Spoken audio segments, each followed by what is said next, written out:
Phil. I'm a psychotherapeutic counsellor, a supervisor, and a trauma therapist. Today, I'd like to speak a little bit about guilt, especially in relation to those who experience it when it isn't really necessary for them to do so.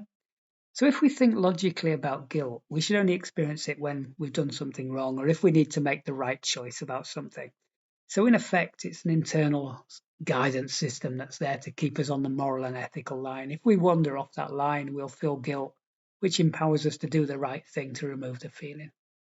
But if guilt is our primary emotion, we don't have access to anger or an internal voice that will regulate our system by reassuring us that we're a good person. We don't need to feel guilt because we've done the right thing. Our guilt is only going to be transiently appeased by our moral action. So we're going to eventually need to do another good thing to work harder to once again remove the guilt, because that's going to keep filtering back in. Because if that emotion is the most dominant emotion that we are a slave to, that's what's going to happen. So in effect, we're going to need to keep on doing and doing and doing, because just being in the world isn't going to remove the guilt. That's going to actually make us feel guilty, because our value is by doing, not by being. So why would this happen? Why would we be feeling guilt when we've not done anything wrong? Well, one example of this would be that we're involved in a projective identification, which put simply means that we're identifying with somebody else's projected guilt and believing that it belongs to us. It's a very complex defense mechanism, is projective identification. That's a very basic description of it. And it's likely that our vulnerability to take on board others' guilt due to projective identification will have its roots in childhood, because that's when we're the most vulnerable to be manipulated. When you think about it, children will believe that they're bad if they're told it often enough. So if we think of it that way, we might be able to get our heads around the concept and how it works.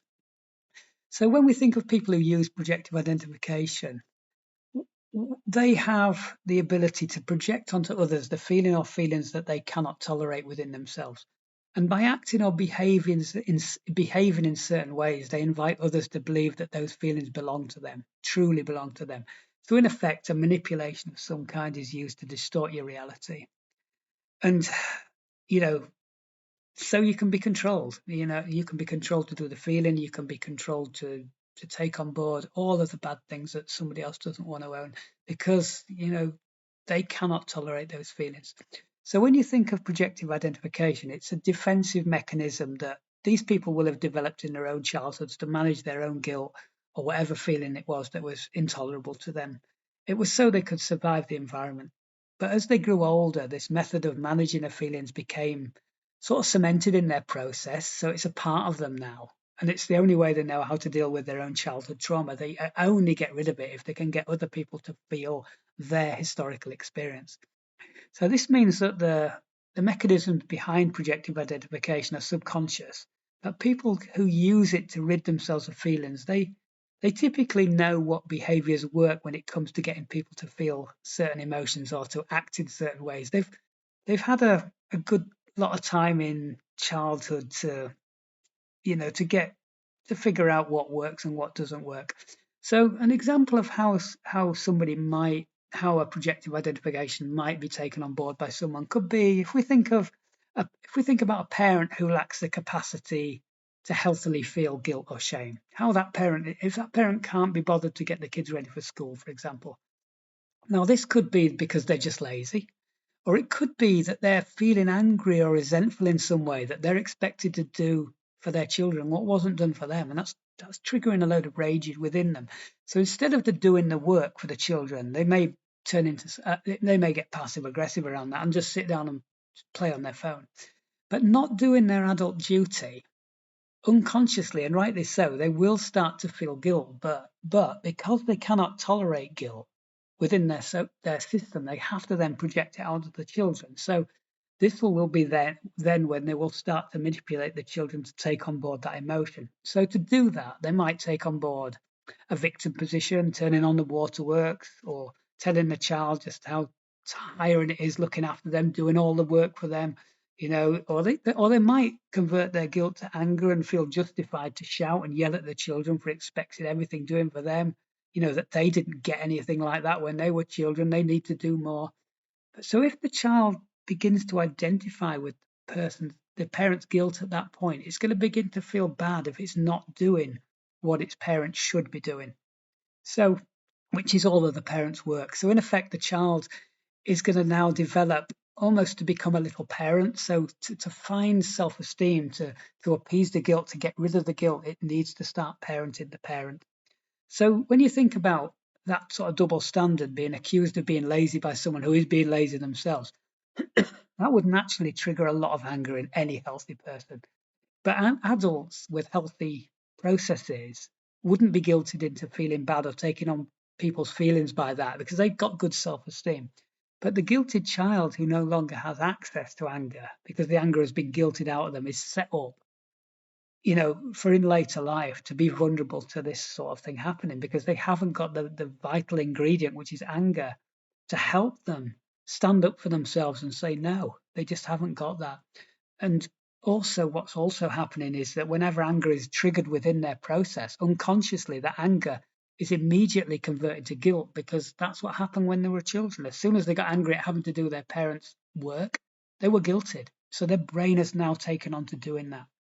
So to to make sure the child who's carrying the guilt continues to carry the guilt, the parent needs to keep reminding the child on occasion that they haven't done something good enough, or tell them how hard their own childhood was. Because of course, the parent looking at the child doing all of their work, guilt is being triggered within that parent, which that parent is then needed to get out. So it continuously needs to guilt the child. So as this child grows to be an adult, it's going to continuously project their own parent onto others and expect to be judged or is seen as lazy by them in the transference. This would be a typical transference reaction. They're going to expect what they got in childhood from people around them. So to counter that, they'll start doing. So to do this, they're going to probably be the best partner, the best worker, the best friend, the best carer, and because they're very highly attuned to other people's needs. They're going to be knowing what people need even probably before those people do, because that's how they've survived. So they are going to start taking on the work. So another way that children might develop guilt as a driving force might come about because the children have had to suppress their anger and step out of being a child because the situation was a dangerous one, or they maybe had a parent with an extreme illness, or there was poverty, or it was a dangerous environment, or a parent with a disability. So the brain of the child had to become an adult or a parent very quickly so people could survive, or so it believed could survive, because the immature brain might perceive the environment as being more dangerous than it was. But if a parent can't feed themselves and a child has to feed them, it's logically that the child might make that assumption that if I don't feed this person, they're going to die. you know so so hard work's needed to ensure the survival of them and themselves, so they work harder and harder to do that. So in later life, they're the people who've developed guilt this way are likely to experience the world as being much more dangerous, and that they're going to have to, they are having to work hard to keep people alive, and they believe that because guilt has become a vital management tool that ensures survival. So this is why it's really hard to get people with guilt-driven processes to stop working so hard, because to them, in reality, if they stop working, bad things are really going to happen. So this obviously contributes to why guilt-driven people burn out. They just don't have the capacity to stop and give themselves what they give to others. Even in work environments, the guilt will invite them to work long hours, go above and beyond the parameters of their role, maybe work, without getting paid, do extra hours. But and this also makes them very vulnerable to manipulation by people who project guilt, or people like their parents, because they, after all, they were brought up in an environment where that was the model. So meeting somebody who is like their parent, who projects their guilt, they're likely to take on board the lion's share of the work in those relationships. And that sort of, they then caught up in transference, and they are parenting, once again, parenting the parent. So how do we change this? How do we manage guilt? When you think, guilt-driven adults need to get better at understanding how they're managing the split of feelings of anger, fear, and sadness from their childhood, because they weren't able to feel those feelings healthily due to the environment being dangerous or not being accepting of them. So they need to be able to challenge the projections that they are bad, and access other emotions to give themselves another experience. Because, if they're believing that they're going to die if they prioritize their own needs, they're stuck in fear there. They're doing, guilt is attached to fear also there. So if they can recognize that as they're an adult now looking after people, that it's not likely that people are going to die as a result of this. If you can get them to think like that, access the anger, access the sadness, access their grief, often they can start to manage this process. And guilt-driven people, they do really well in therapy if you can get them there, because they're brilliant problem solvers. They've had to be. People have survived because of their problem solving, and that's what makes them grow in therapy. They've just got to get better at directing that problem solving ability towards themselves. And if they can do that, they do thrive.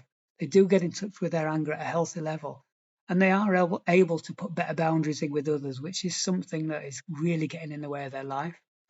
Well, hopefully that's useful, and it's a little bit of an overview of a big subject. And if I will put more videos up on similar subjects relating to projective identification and different feelings that people will identify with and how that might influence them throughout their life. And if you've liked it, please put a note in the comments. If you want me to sort of discuss another specific area in this subject, put that in the comments too, and I'll be happy to see if I can do a video for you. Well, thanks for being there, and I'll do another one shortly. Goodbye.